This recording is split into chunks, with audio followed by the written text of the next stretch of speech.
रमजान की आमद के साथ बैंक अकाउंट्स में मौजूद रकम पर ज़कात कटौती का भी आ गया है वक्त। लेकिन ये कटौती होगी कब और कितनी रकम पर, आइए जानते हैं।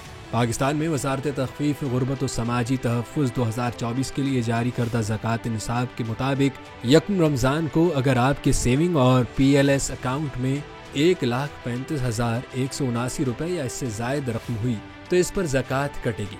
ऐलानिया के मुताबिक ज़कात सिर्फ नफ़ा और नुकसान के टाइटल वाले अकाउंट से काटी जाएगी। करंट अकाउंट और गैर मुल्की करेंसी अकाउंट से ज़कात नहीं काटी जाएगी। इससे कम बैलेंस रखने वाले अकाउंट्स ज़कात कटौती से मुस्तस्ना होंगे और उनसे ज़कात की कटौती नहीं की जाएगी।